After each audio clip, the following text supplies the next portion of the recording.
Going. Awesome. All right. So we are here for season 2 of the My New Normal podcast. I am Dr. Megan Graff. I am Piikea. And we are so excited to be here with Sharon Moscowitz. She has an amazing history of things that we're going to have her talk about. Her story is really neat. So first, we want to thank our sponsors. Yeah, we want to thank Highlight. Highlight clothing is amazing. If you've never tried Highlight, I have their tights on now. Good stuff.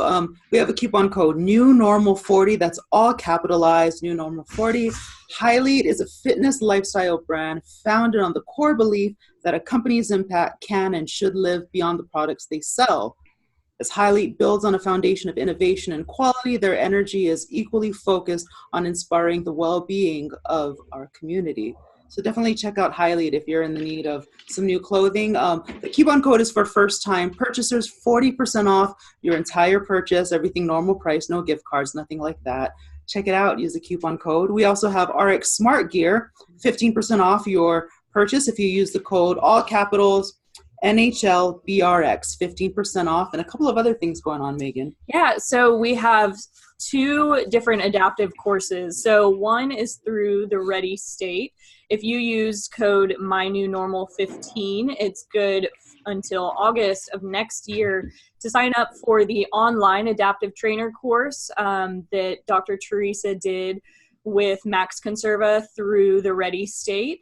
So it's awesome that there is an online adaptive trainer course available that helps teach people about being able to work with athletes with different adaptive needs, whether if they're missing a limb or in a chair or have balance considerations, that sort of thing. But we are also really excited to be offering with Movement RX an in-person adaptive trainer course. The first of those is going to be on December 15th of this year here in San Diego. The link to sign up for that will be in the show notes. That is actually a free course that people can sign up for. So whether you're an adaptive athlete and you want to learn how to adapt your own movements when you go into any gym, you're a trainer who's already working with adaptive athletes and you want to know how to better serve them, or you're just interested in being able to work with that population and you're not necessarily doing that yet, but you're really interested in it, this course is for you. So we're really excited to offer that. We have the first one December 15th here, but there are several courses offered through 2020.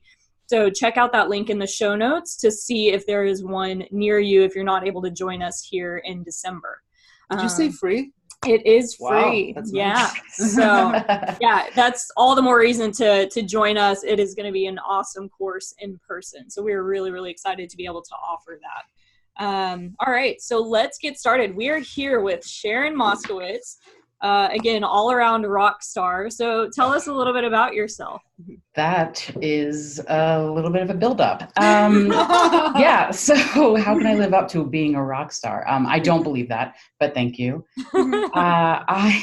Let's see, I don't really know where to start, so just like cue me if I leave something out. I am currently a salaried full-time employee of USA Rugby, the national governing body for rugby in the U.S. My position here is the manager of mass participation programs. So that ultimately just means that I'm kind of making it up as I go to essentially try to eliminate the barriers to play rugby in the U.S., predominantly at the youth and grassroots non-contact rugby level. There isn't a ton of non-contact rugby available throughout the U.S., at least not at a national scale. So part of what I work on is to trying to deliver more opportunities for non-contact and youth rugby throughout the country. So that's working with our state rugby organizations and all of our partners and really good people doing the good gospel of spreading rugby around the country and really trying to highlight them so that we can be a good partner to grow the sport. I also am a contractor for a few different companies. One is USA Wheelchair Rugby. I'm the strength conditioning coordinator for USA Wheelchair Rugby for the Paralympic program. We are gearing up to select our 2020 team, which is gearing up for Tokyo 2020, the Paralympics coming up next year. I'll be down there in just under a month in Birmingham, Alabama, at the Lakeshore Foundation. Shout out to them as our high performance management organization. They're our home for USA Wheelchair Rugby. So as a strength conditioning coordinator, I work with all of the national athletes, 16 or up to 16 are named to the team each year, as well as a handful of our development athletes. We'll have, I believe it was just announced yesterday, usawr.org, the group of athletes that are officially invited to coming to selection camp. There'll be 37 of them trying to get onto the team of 16, from which the Tokyo 2020 team of 12 will be selected later on this year. So that's pretty exciting. I am also a national trainer, and I'm getting out of breath. National trainer, which is probably indicative of the fact that I sleep less when all of these things are going on as well. So I'm also a national trainer and a curriculum writer for the National Exercise Trainers Association, which is a nonprofit otherwise known as NEDA, who works to support providing, creating more educated fitness professionals throughout the country. NEDA has currently certified close to 150,000 educated fitness professionals over the past 30 years of being in existence.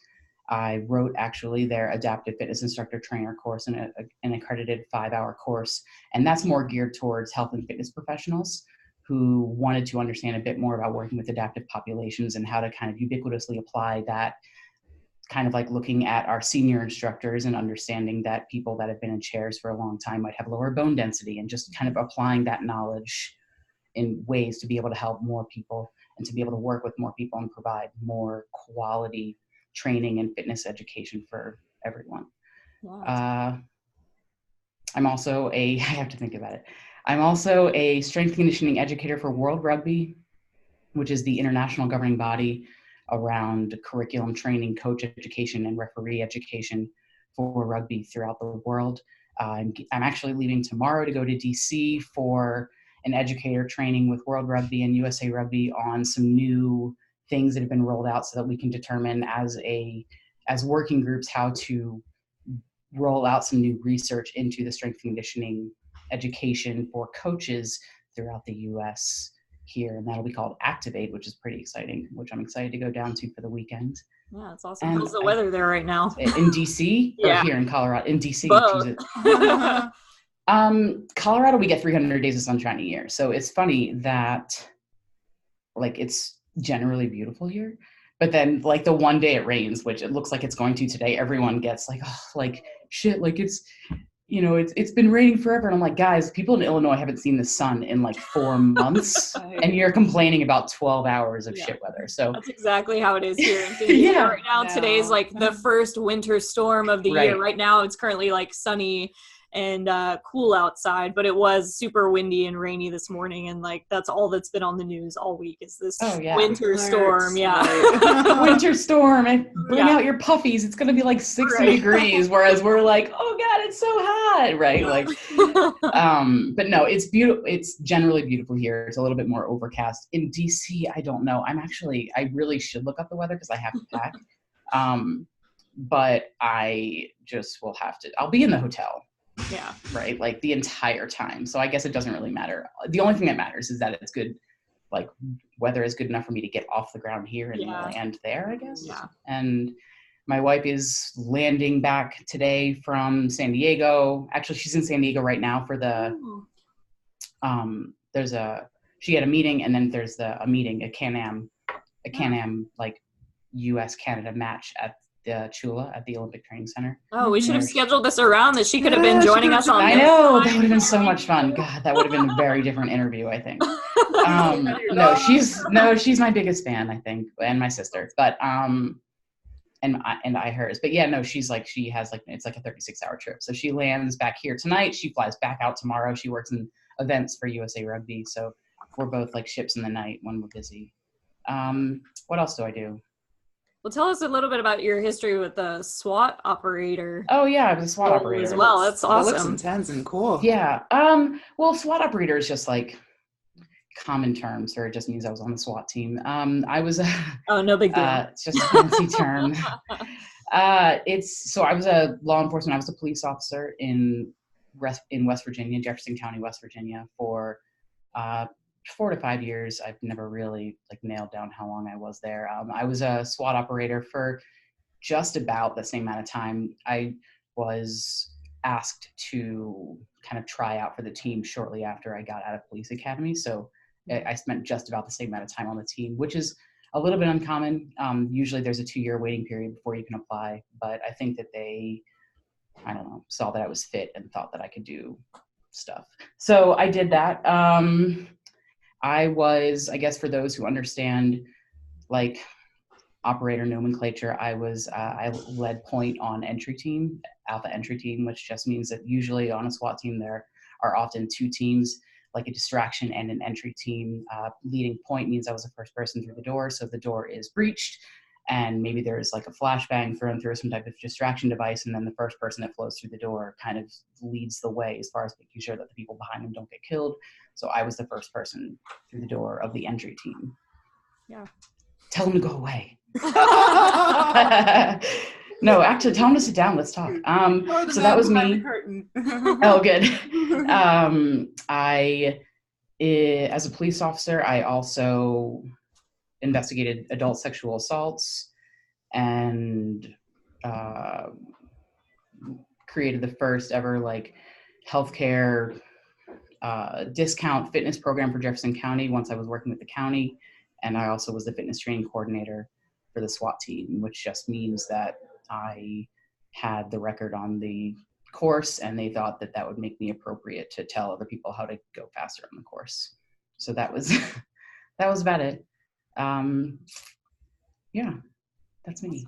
So how long have you been in Colorado now in the role that you're in, and also how long have you been working with the wheelchair rugby team?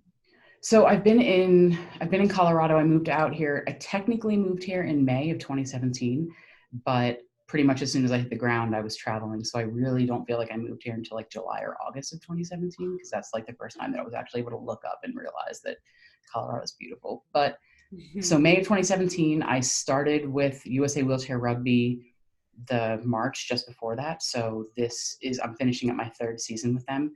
I started with them. They started looking shortly after Rio. Rio was just, a few months before then. And so I've been with wheelchair rugby since then. I've been in Colorado here. I've been with USA Rugby here in my current role where I'm calling from since April 29th of this year. So still very new. Other roles, NITA, I've been with since February of 2017. So right, like maybe a month or 2 before I started with USA Wheelchair Rugby. Yeah, loving all of it. I'm just trying to figure out, I used to be a full-time CrossFit coach, and I now just kind of moonlight with a gym that I used to coach for and help them out. And we're working on potentially developing, or me running some type of coach development for the coaches there, to help continue for, training and education within house instead of having to look outside for costly, whatever they're called, certification courses. Yeah, sure. Yeah. So that's me. I know this isn't about me, but I don't really know anything about you guys. I mean, I know this is about me, but I don't really know anything about you. Yeah. And I'm sure that you've told people that listening to the podcast all about you, but could you tell me a little bit more about you? Of course. Okay, that'd be really great. Sure. Yeah, I'll start. Piikea here. I am a CrossFit certified trainer. Mm-hmm. I'm also an ACE personal trainer and health and wellness coach, and I work with Movement RX and CrossFit 1904 with the adaptive strength and conditioning classes that we have here in San Diego. So wheelchair athletes, amputee athletes, we have a blind woman who works out with us. And so I've started off volunteering actually with Dr. Megan and Dr. Teresa as I was finishing my certification programs, and I found a home with them. And being a trans athlete myself and learning what my new normal was in how to approach and adapt to fitness, I just kind of clicked with the team here and have the opportunity now to work with them. So I'm really grateful. Yeah. That's how adaptive sport works, right? Like as soon, like most people volunteer to start, and then it's like a leech, right? They're like, I will take you, right? And they like bring you into the fold, and it's like, okay, I guess I'll never leave. Like that's how adaptive sports and working with athletes work, I think. Right, and feeling like you're alone in it, and realizing you're not, and there's a community. Yeah, totally. Awesome. Well, thanks. I appreciate that.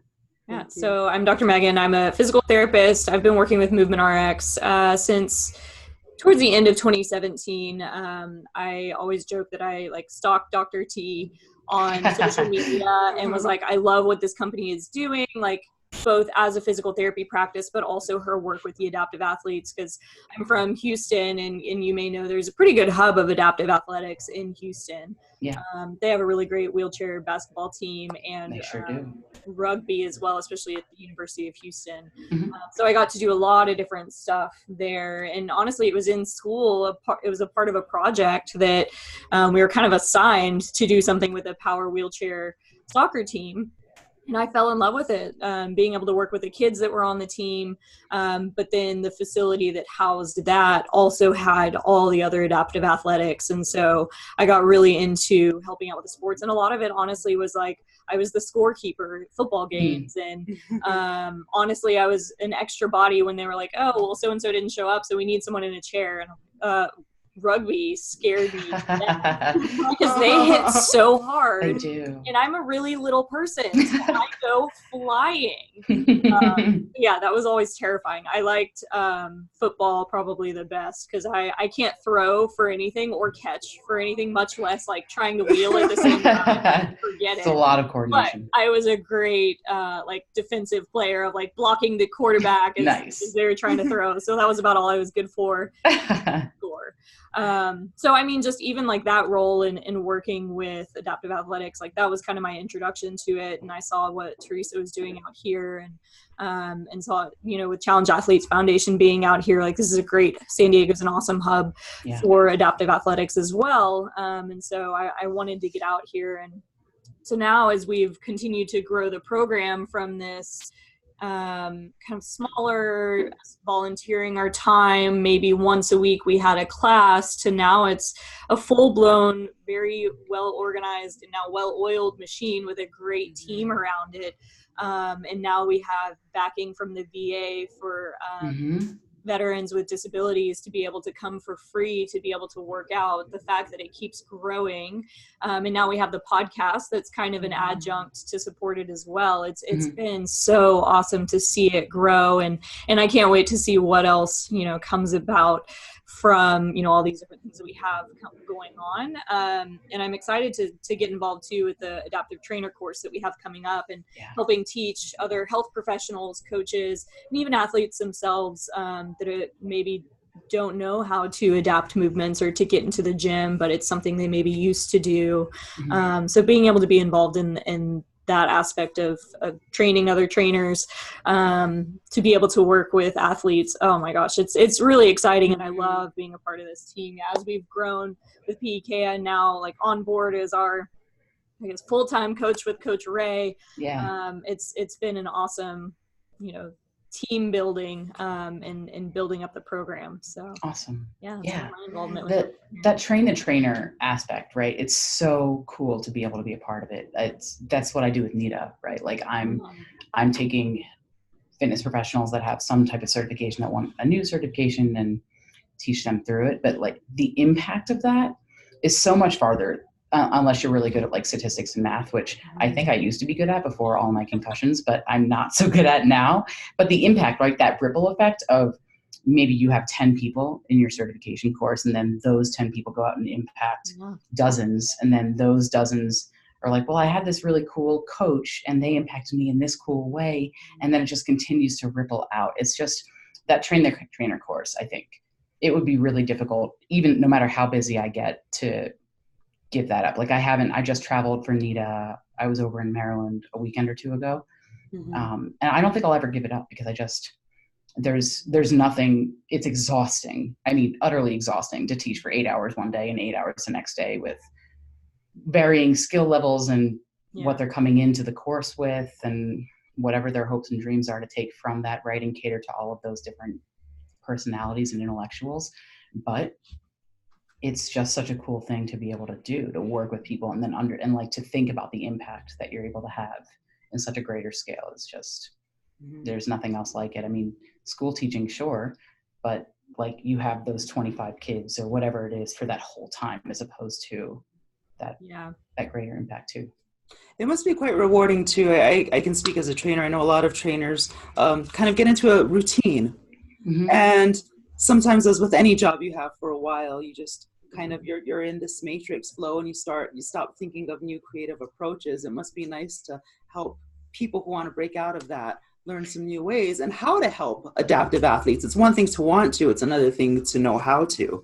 Yeah, I think it's a little bit of both, right? It does challenge people to, and it's refreshing to see people wanting to get out of their own comfort zones, but it also challenges me to stay on my game, because what was the case in adaptive sport 5 years ago or 3 years ago? What was the case in the health and fitness world, which is like changing faster than we can blink, and like coming full circle, right? Like Olivia Newton-John 30 years ago and jazzercise is a totally different, right? Like group exercise now has, half of it has nothing to do with 32 count music and layering choreographed fitness over something else. Circle back. I think it will, kind of like jean jackets have, but right now it hasn't come like full circle yet. But yeah, I mean, it challenges me just as much. And I go into every course, and I went into my position with wheelchair rugby, like my very first conversation, I said, listen, I'm going to learn a ton more from you than you'll ever be able to take from me.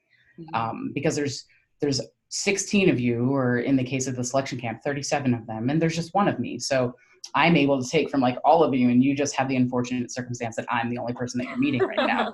So it's a really cool opportunity. It's like it's just this really cool cyclical thing to not only be rewarded, I think, in like this like false altruistic way to work with people and have them grow, but to also be able to understand their perspectives and meet more people and challenge me to stay up on my game, to make sure that I'm in a position like I'm being put on this like weird pedestal. Like you said, I'm a rock star, which is not the case, but like I'm being put on this weird pedestal, and like there's this constant challenge to feel like I'm filling that role as like some type of, not subject matter expert, because I don't think expert is like, I just think that people, I don't know, I convince people well enough to like trust me in certain aspects, and I just have to do everything that I can to like fulfill that trust.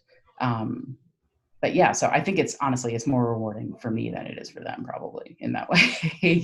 Like selfishly, it's like totally so much better for me, because I get to learn from everybody in the class, or all my athletes, and they just have I guess. But yeah, it is really cool.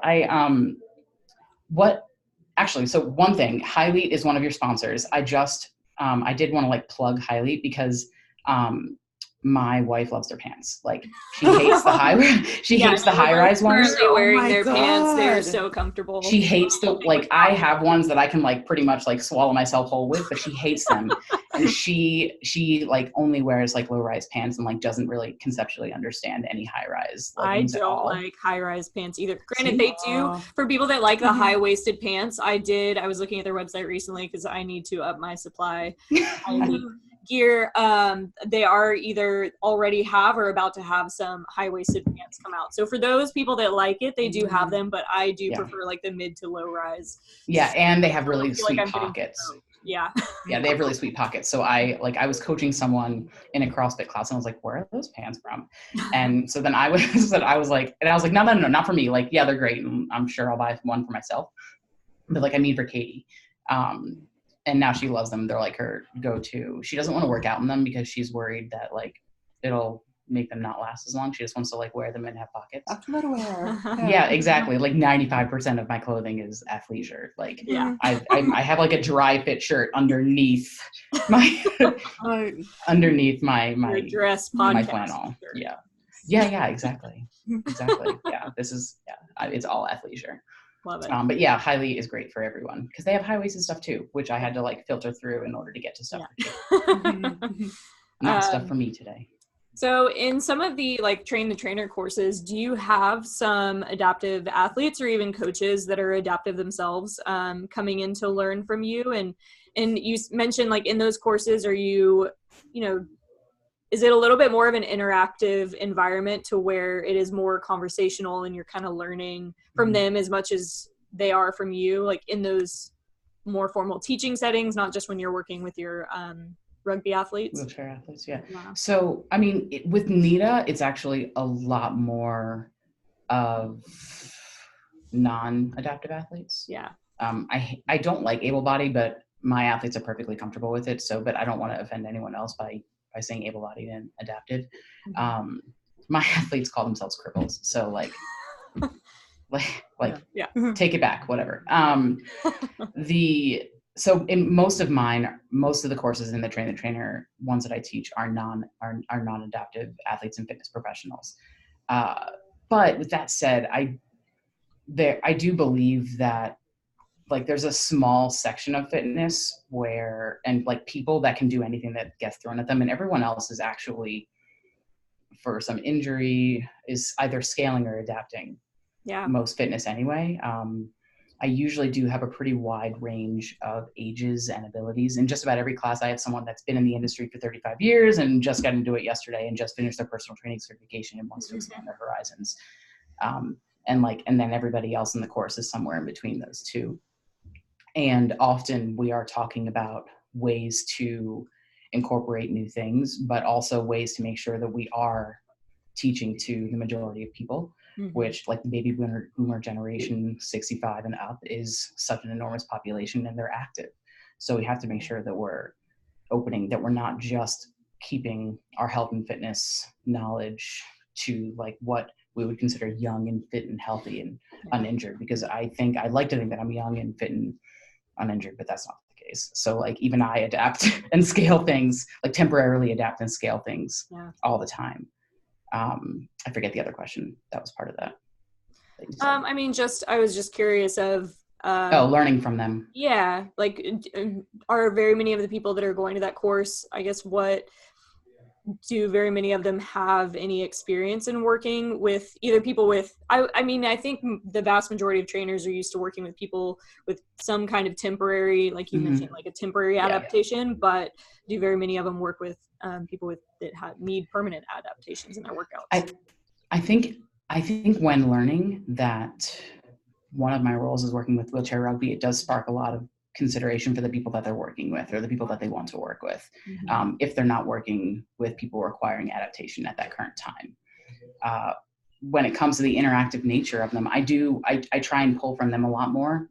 It could be very like, this is our manual and it's this thick and flip the page to 21 and let's read that together type of like boring crap. But I do try and say, like, you've been around for 35 years. What have you seen? Like, let's work on this together.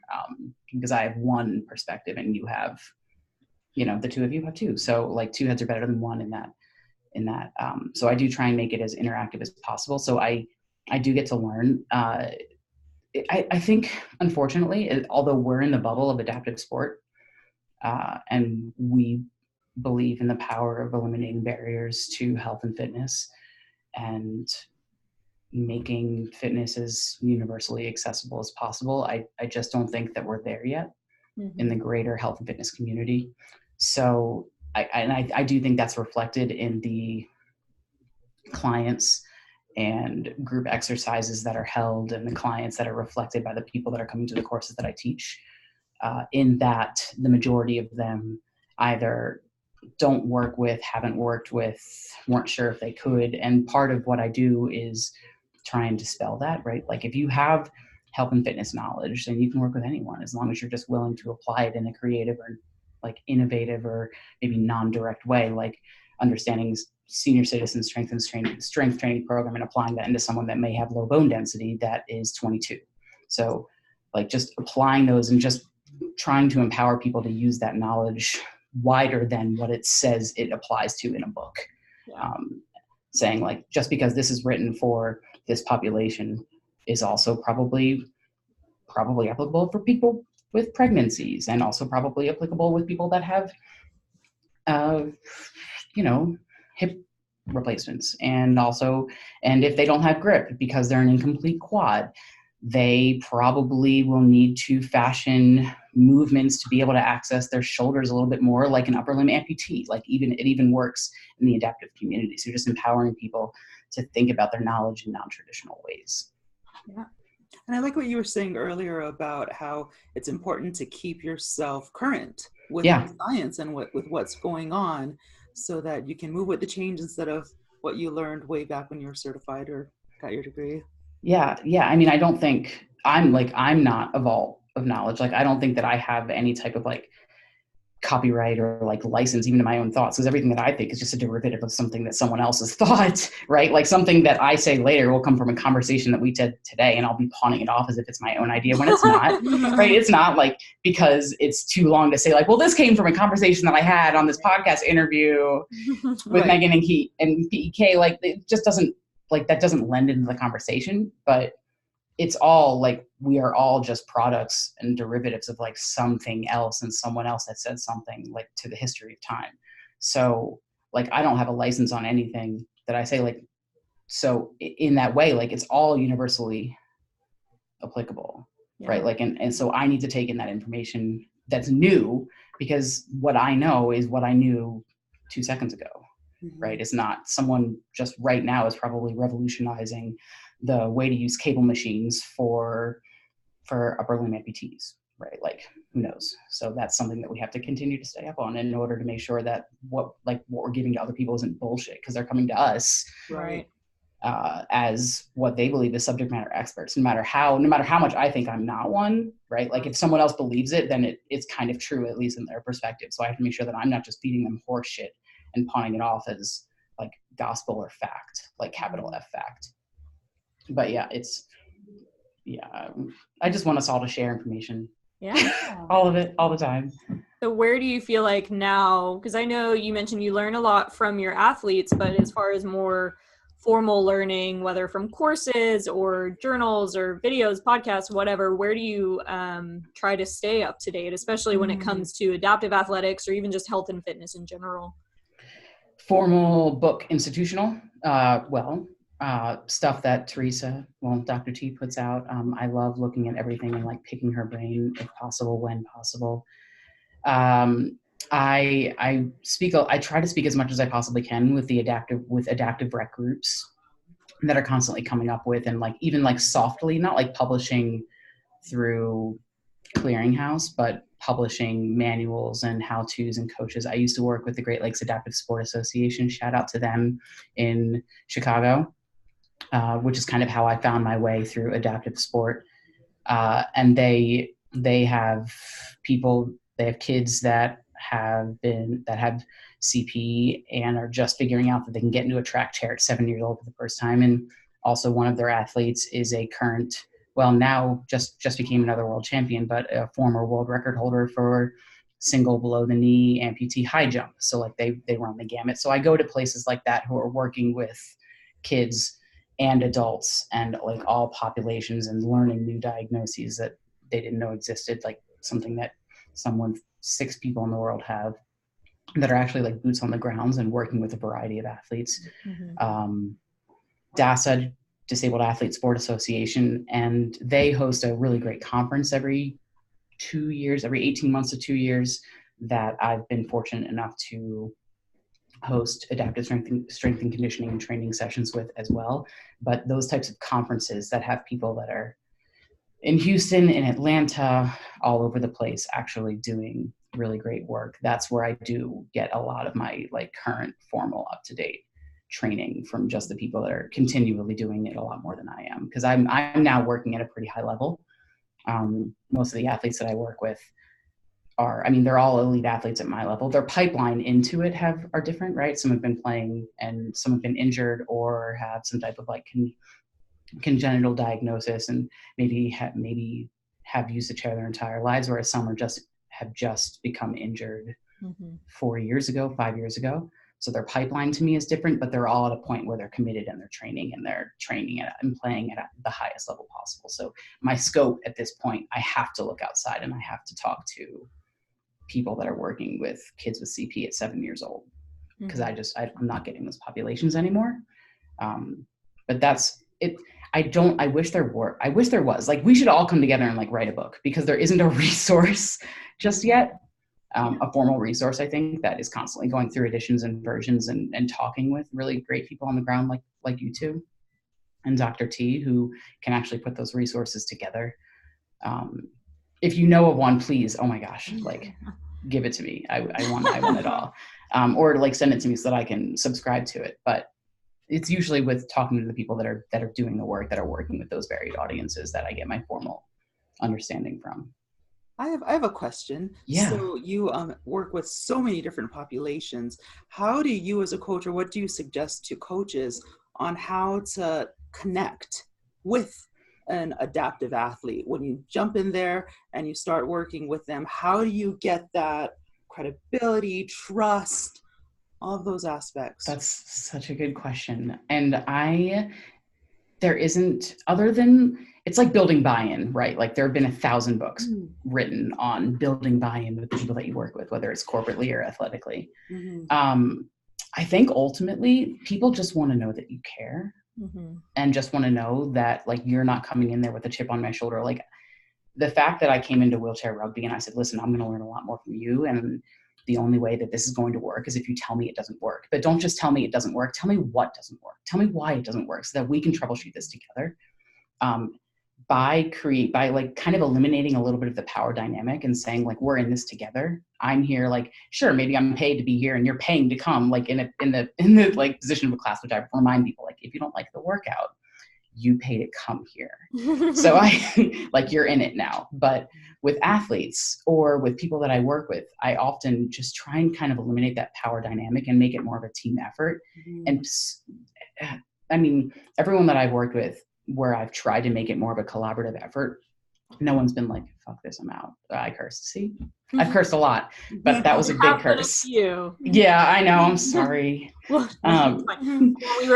we were on camera, she was saying that she curses a lot, and she warned us about that. And so I have been noting. I've dropped shit a couple times, and just again. Pretty good. Sorry. No, it's all good. Yeah, right. I'm pretty sure just about everybody in our audience is more than likely. Oh yeah, they're like, that's nothing. Yeah.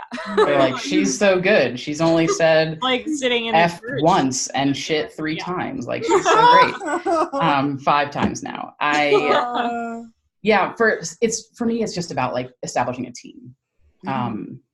Even in this world of like nonprofit and trying to build rugby across the US, when I talk to people that I don't know, that I haven't met, where I need them to trust me in order for us to work together, I just want to empower them to use their knowledge just as much, because like I don't have a monopoly on what's going to work best. I don't actually know what's going to work best, and my athletes know their bodies better than I do. So I just need them to tell me what's going on in their body. But if they don't tell me that, right, if the trust isn't there, if I don't work, it's a lot of hard work. And sometimes with teams and even with wheelchair rugby, it's even easier to get buy-in from the athletes than it is the staff and like the supportive volunteers around.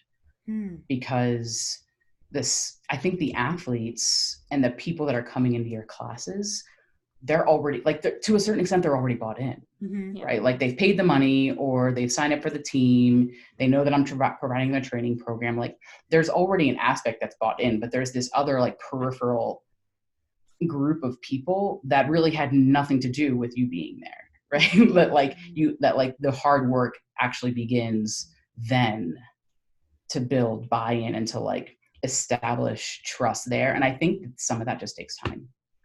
I think some of that just takes time and intentional effort to say that we're on the same team and to actually create a team.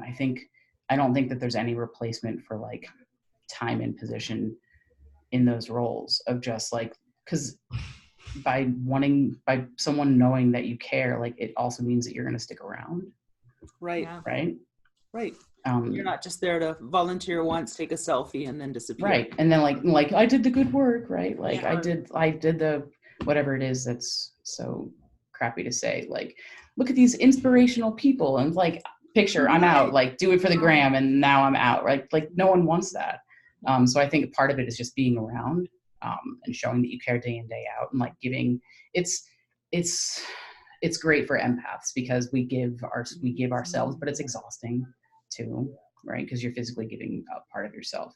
But I think people pick up on that, and I think that like they're willing to give themselves a lot more quickly in that team effort to figure out how to work together, to figure out how to develop new strategies. The training has evolved that I've had with wheelchair rugby only because they communicate with me, only because they're willing to give me that feedback in return. because if they didn't, I would just think that things are working when they're not, right? And it would be a lot easier for me to get stuck in thinking that a training program is working without that communication. And I think that goes for one-on-one and for corporate environments as well. Yeah. So I don't have an answer, but other than like, just like being a good person, right? Like don't be a shithead and it'll work out just fine. Like, I don't know. Yeah. It's been cool. What about you? Like, how have you had, cause you're relatively new, right? To working with adaptive communities. How have you felt? Yeah, about almost your 2 process years has been now. Okay. So not new. Kind of new. So new. Well, like you were saying, showing up, the consistency piece, especially when you're going in as a volunteer, because so many volunteers just kind of come and go, like you were saying, and just, want the 5 minutes of, I did a good job, versus someone who truly wants to learn and cares about what's happening. And the showing up and the caring part, I would say, is where I found my way in. And also, stop worrying about fitting in and just being there. Yeah. When I was approaching with my own set of intersectionality things going on with primarily male athletes, and when I stopped trying to get people to like me, and I was just there because I cared about what was going on and I cared about the athletes, is when I felt like I was part of the community. Yeah, that's really cool. That's what I would say. Yeah, I think, and just bringing in and having like the insightfulness to bring in your own experience into that and recognize that that's also going to be a little bit of like a filter or a lens for your interactions with other people.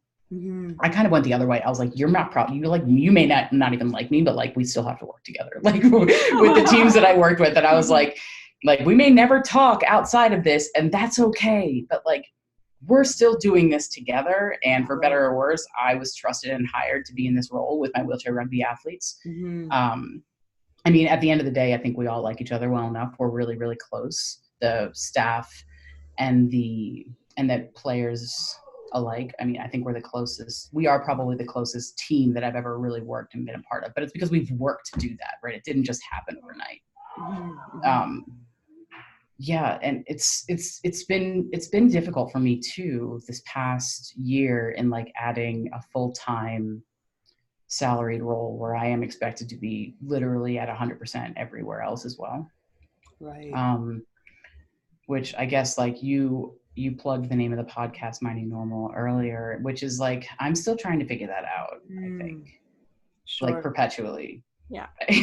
Yeah, I mean, that's life in general. It's funny that you segue to that, because I was going to ask you about, I mean, what are some of the things, what has been, I guess, the biggest challenges you feel like you've faced, especially in the last year as your role has changed, back from being a SWAT operator to, the wheelchair rugby strength and conditioning coordinator to now you have this new role on top of that.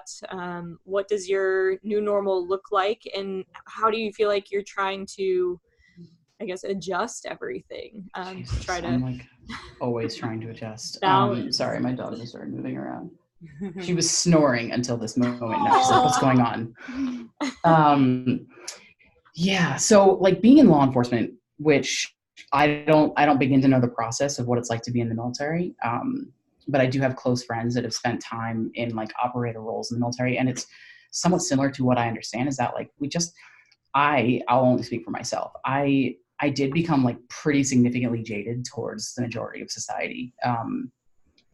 If 7%, it's a really crude measurement, but if 7% of the population is incarcerated, police officers and SWAT operators are working with that 7% 100% of the time, right? So like it is impossible to not become jaded towards the rest of society. Like your life isn't that bad type of mentality. Like you don't have a gun in your face, shit's not blowing up, right? Like you aren't neglected, all of Maslow's hierarchy of needs are met, like you're fine, chill the fuck. Like it's so twice. So I think coming out of that, by the time I left because I kept trying to fit training and fitness into it. And I realized over time that I was really trying to fit a square peg into a round hole, like force feeding it. And it just wasn't working. So I decided to go back to school, and that's what I went back to school to get my master's in exercise physiology and graduate certificate in adapted rec, which is kind of how I found GLASA, Great Lakes Adaptive Sport Association. But the path, like I've gone through evolutions of being like jaded and not jaded and like hating everyone and like loving everyone. And I kind of hated everyone, I think. Like I simultaneously hated everyone in the world that wasn't my wife and loved everyone when I wasn't a police officer anymore, because I was like, your life's not that bad. I'm surrounded by a bunch of 22 and 23-year-olds that are fresh out of college, and they're bitching about how they don't have phone service. Like, Right. like you'll survive. Yeah. But then I also loved everyone because I was like, the world is my oyster, right? Like I have all of this new knowledge, and a master's program just taught me that I know nothing, and I want to learn it all. And so it was this like weird juxtaposition of like not fitting in and like wanting to dive in, and then finding adaptive sport. Like I said earlier, it's just kind of like a leech, right? Like as soon as adaptive sport finds you, I guess I'll say, it just takes hold of you, because you realize that like the impact that you can have isn't just a sport performance, it's quality of living. It's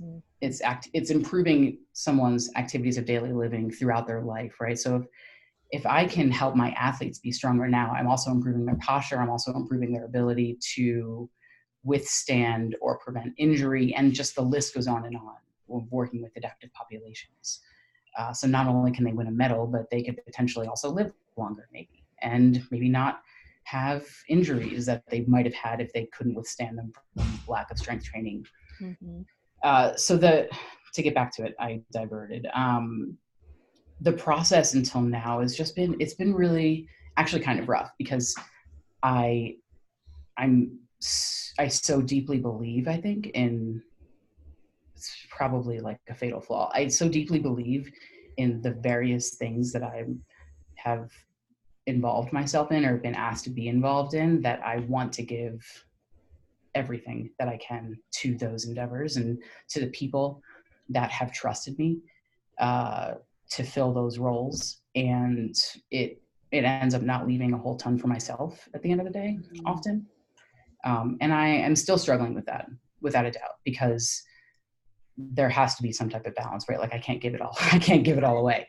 And I did actually, like, admitting this in front of like however many people is not probably the most advised, but like even when I came back from teaching a weekend with Nita, and I went right back into everything, and like my entire body, like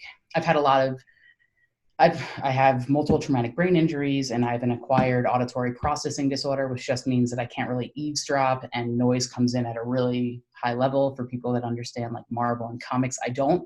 But the reference that someone told me once was I'm kind of like Mr. X or Dr. X or whatever it is, where he gets like all of the noises at once, and I just can't filter it. So it overloads my head pretty easily. And I came back from teaching, and I came right back into work, and didn't give myself the time that I actually used to give myself, recognizing that I needed it, which was like a full day of just not being responsible for anyone but myself. And I didn't take that day, and I came right back into it, and my entire body went into revolt. Like I started getting like ocular and actual migraines. My emotions were haywire. I had been recovering from a little bit of a back spasm, and my back went absolutely insane. I'm fused T2 to L2 as well, which for those who don't understand, it means pretty much my entire thoracic, well, most of my movable spine that's supposed to move and flex and keep me safe is fused with 2 rods going down my spine. So my lumbar spine was freaking out, which is like really necessary for stabilizing throughout life. So my life became instantly, just from not taking 24 hours to myself to actually like become Sharon again. Like it compounded, and I needed days to be human again, and it was awful. So that obviously is not sustainable. Yeah. So I need to figure out a way to be more comfortable with telling other people that I'm taking time for me, which is not something that I'm comfortable with at all. Partly because I probably do care more about what other people think and judgments or whatever than I say that I do. Because I don't want it to reflect, I don't want it to be a reflection of how much I care. And I think that those wires, whether I'm pushing that on someone else or not, I think that those wires get crossed. Like if someone's not here, that they must not care. And I don't ever want someone to think that I don't care, because that could be farther from the truth about like literally anything in the world that affects other people. But I just have to be able to separate that, and I have to care equally about my safety and my health than I do about my wife's and my job and the people that are involved in all of my different contracting roles. So it's been a balance. I haven't figured it out. Yeah. I'm like the opposite of figuring it out, because I was like crying for half of last week. And I don't cry. Like I joke that you have to have tear ducts to cry. So I was crying last week. So I haven't figured it out. Yeah. Open to suggestions. I so appreciate sharing that, because I think that is such a common thing that people struggle with in making time, not finding time, making time for themselves. Yeah, like taking it. Yeah. And just knowing that it needs to be a priority in your, sorry again, no, all good. Everybody wants to join in. That it's something I think a lot of people struggle with. I know I have in the past of taking that time to recover, and I don't think people realize the impact that it has on you physically, that stress and not taking time to recover. It manifests itself physically, and being a PT, I'm working with people that are in pain and injured, and so much of the time that I spend with them now is on that education piece of like, it has nothing to do with the exercises that I can give you for the shoulder pain that you're having. Right. It's, you're not sleeping and you're not eating and you're working 70 hours a week. Like, let's talk about life. Right. Because it is so important in our body's recovery and the pain that ends up manifesting itself. Like, yeah, of course, people get injured and we need to deal with that. But, things end up getting so augmented because we don't take that time to recover, and it is such a common thing. And it's just a matter of deciding like, this is going to need to be a priority, and the fact that you show everybody how much you care all the other days that you're there. I think not being there one day and you come back so refreshed and so ready to be there for those people that you care about most because you took that time for yourself, versus like you come in and you're kind of dragging ass because I was like more than dragging ass. I was like a hot mess. There was no, like, I came into work and I ended up leaving halfway through, like with a terrible headache. My back was hurting and I like cried the entire way home because I didn't know what was going on. Like I'm sorry to interrupt you. No, you're fine. I was just going to say, it's just, remembering you have to put your own oxygen mask on before you put on that one of those. Like a true health professional. Yes. Well done. On the plane, no. So taking care of yourself, and just, when you have that thought of, what are people going to think of, that I don't care, reminding yourself of, I can be there so much better for them in the coming days and weeks if I take this time now, versus essentially kind of half-assing it because I'm getting pulled in all these different directions and not recovering. And, ultimately, even though it seems like it's taking away, you're going to be able to do so much more from taking that time for yourself. And that's something I've also had to learn the hard way of, like, it's okay to take a step back and not go for the workout I feel like I have to do to stay on schedule for whatever I'm training for, and this work and that personal life and like all these things that you're trying to juggle. You're like, you know what? I have to take a step back. Yeah. Thankfully it's now gotten a little bit easier for me to do that. But it's taken a long time of feeling like I have to show up for everybody in my life, and then just ultimately feeling like hitting a point where I'm like, I shut down. I just want to close myself in a room and not talk to anybody. And it doesn't feel good for me, and it doesn't feel healthy. And ultimately, like, it's not good for, anything I'm working on, or anyone around me. And so it's, I really, really appreciate you sharing that, because it's such a common thing that I think it's hard for everybody to open up about and to talk about that. That's something that I think everybody to some degree at some point in time has struggled with, some variation of that. Well, that's the thing, like, because we're in such a work culture, right? Like, and the best part is, like, I know it.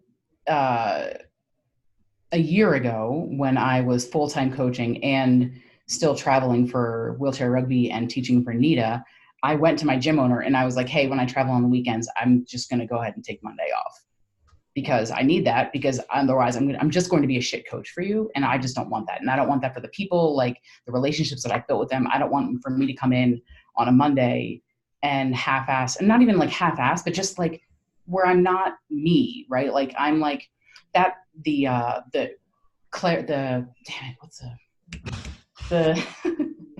allergy commercial where they like can't see and then like they peel back the layer and then it's clear, right? Like I'm like that version with like, without color, with the film on after weekends like that. And I was like, I just don't want to coach like that. Like, that's not true to my coaching. It's not why you hired me. It's not the coach that you hired me to do. And that's not true to the relationships that I built with the people.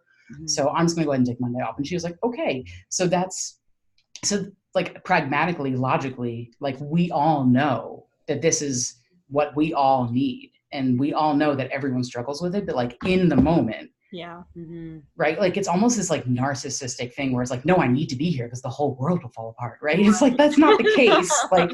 Like everything will combust. But so like, I know it, and I used to take time for myself, but it just goes, like nothing in life is linear, right? Like even strength training, like sure, like the trend is going to go up the whole time, but like it's still this like undulating scale. So like last week I kind of like went back down a little bit, and now I have to like take that and learn from it and say like, okay, like that is not something that I really want to go through, or like put myself through. I didn't go through it. Like it's not something that happened to me. Like ultimately I'm responsible for what happened last week. Like I chose not to take a day because I was narcissistic enough to think that things would fall apart if I didn't go to work on Monday, which is also not the case. And I came to work, and then I had to excuse myself from work, and then I had to go to the doctor to make sure that my back wasn't like dying, because I felt all of a sudden like it wasn't healing the way I wanted to, and I had to go into a dark room for my headaches. Like it compounded, and it was like exponentially worse, and it could have just been a concentrated effort on me that day.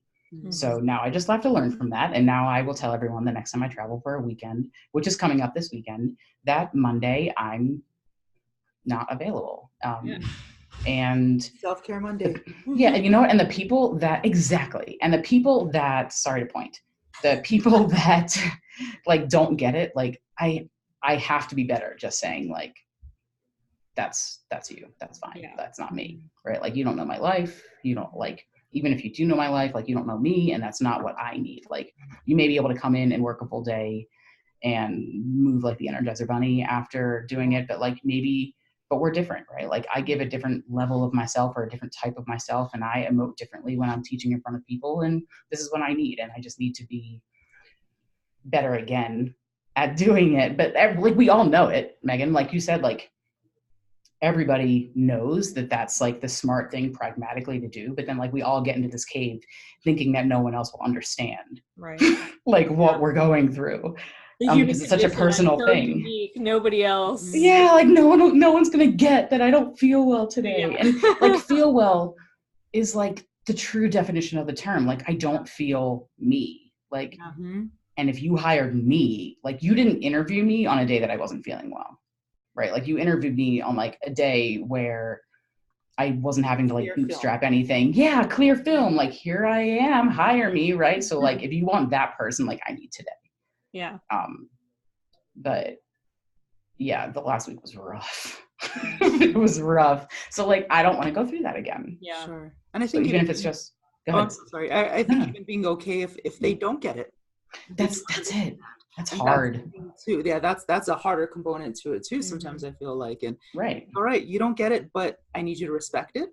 Right. It's like that, Office Space, right? He was like, yeah, I'm going to go ahead and need you to come. He's like, yeah, I'm going to need you to go ahead and come in on Saturday and Sunday. And like, I would look at him and be like, no, right? Like on most days, like if he had looked at me and said that on Monday when I was not feeling myself, I would have been like, okay, and like gone into the bathroom and cried, which is also very unlike me. Like if I'm crying, I probably should go home. Like just automatically, like, oh, the indicator for you of like, oh, yeah, that's a barometer that things are not okay. I mean, for everyone, but like I'm not someone that can just like in college, people like puke and rally. Like I'm not that person that can like cry and like right and like go about my day. Like I'm not that person. Like once I've succumbed to the emotions that have then flowed out of my eyes, like I just need time for myself. But yeah, if my boss had come to me on Monday and then like or today and like I'm gonna go ahead and need you to come on Monday, like I don't think he would, but I need to be strong enough for myself and like prioritize myself enough to say like not just no, but like this is why I would prefer not to, right? Like because it's still a power dynamic. But like I need to say that I'm prioritizing me, and I would like to think that most humans that care about other humans would be like, oh, okay. Right? Like some people won't. Some people will be like, well, I don't give a fuck, but I wouldn't. Like I want you to prioritize you. I want you to feel okay, and I want that to happen like sustainably. So if that means that you have to take 24 hours. Right? And sometimes too in that dynamic, because people have a hard time, you know, especially when it comes to their boss, being able to say that. The way I sometimes spell it out for my clients, if they're dealing with something they need to talk to their boss about, some maybe modification they need at work or whatever it might be, of spelling out of like, ultimately this is going to serve you and the company better if I can better show up for work, and I'm not in a good place to be able to give you my all in the way that I want to. And I think for those that are maybe a little harder understanding of needing to take me time and having a recovery day, you know, especially in the workplace, spelling it of ultimately my productivity and how I'm better going to serve the company is going to go up if I take this time versus if I just try to power through. I'm not going to be able to show up in the way that I need to. So usually it's like, oh, well, 100%. Okay, yeah, do what you got to do so you can hit the ground running kind of right thing. Well, yeah, and like if you're the person that if there are people out there that would hear that, like this is why this is what's going to make me more productive for you long term. If someone would hear that, like good luck justifying saying no to that. Right? Like exactly. Like if you came to me and was like, this is what I need to be productive for you as a company. And if I was like, no, that doesn't work for me. I need you here right now, even if it's going to lower your productivity for the rest of the week. Like, good luck justifying that to your board. Right? Like, then it's just a questionable relationship, right? Right. But I mean, like, you can't say no to that. Yeah. So you're absolutely right. Like going to someone and saying like, these are the adaptations that I require for work, right? Like a desk that can go down and up, right? A place that has space for the camber of my wheels, door, inaccessible, like stuff that should be universal design anyway, but isn't. This is what's going to make me more productive as an employee or as a wife, right? Like my wife knows when I need to take time and introvert, like I need to go ahead and like lay on a couch and not be responsible for anybody. The lights are probably going to stay low and I'm not going to be into taking the dogs for a hike. Like, and she knows that. And because she cares, she's never going to be like, I'm going to go ahead and need you to do this. Right. I'm going to go ahead and need you to proverbially come in on Saturday and Sunday, even though you're feeling like shit. Like, that's just not going to happen. It's just a matter of like caring. For people. I just think it's so, I'm like a soft-boiled egg. That's right. Like I have this like, or like a pit bull, right? Like I have this like hard exterior, but then I just want to like snuggle. And I'm just a soft-boiled egg. My dog, I wish, hold on a second. Can I do this? Is this weird? Please. She's spooning the wall. Hold on a second. Can you see this? Yes, that is amazing. For those of you who are only listening to us, now you have to go watch. You have to. Of this podcast just for this shot right here. Look at her. Oh, now we got a belly. Oh, okay. Horrible corgi. We got our 5 seconds. Horrible. Did you just say horrible? Corgi. Oh, I thought you said horrible corgi. Oh, adorable. Okay. And I was like, this is over. Goodbye. No. Well, thank you so much for joining us. This has been such an awesome conversation, and it was wide-ranging of talking about training courses to working with your athletes, and then deep diving into your life and recovery from travels. And no, it's I think been a very valuable conversation. I know for myself, and I hope for everybody listening. No, I can't thank you enough for even like valuing my breath, for asking me to come on. And I guess I can say that to Teresa too, to Dr. T, for and James Saw, who is an adaptive wheelchair rugby athlete. He also works he also works with the CAF Foundation. He was the one that was like, you two should talk between Dr. T and I. So thanks to him for really being the beginning of the cascade of us all coming together. And I can't thank you enough for your time as well. It's been really great speaking with you. And I really do hope that we can like continue this offline more often, and I'll have to come out to San Diego at some point. Come to Colorado. Like after winter, when it's, not so cold and rainy. Oh, don't. It's like 60 something degrees. Stop. I'll pack my bathing suit. I'll be there in a week. But yeah, thanks so much. Yeah, well, so for everybody listening, again, be sure to check out High Elite, New Normal 40 promo code to get 40% off your first purchase. And then I just want to remind you again about that adaptive trainer course that we have December 15th. Check out the show notes to sign up online. Yeah, and if you are an adaptive athlete in the San Diego area, Monday, Tuesday, and Fridays from 10 to 11:30 a.m., we have our adaptive athlete strength and conditioning class here at CrossFit 1904, right next door to Movement RX. Come on in, check us out, join us. If you're a veteran, we are now part of a veteran grant program, and you may qualify for that as well. You can email getbetter@movement-rx.com to find out more information about that. Your community is waiting for you. Fitness is waiting for you. Come, join us. All right, thanks. We'll see you guys next time in the next episode. Bye, Sharon. Bye, talk soon. Yeah.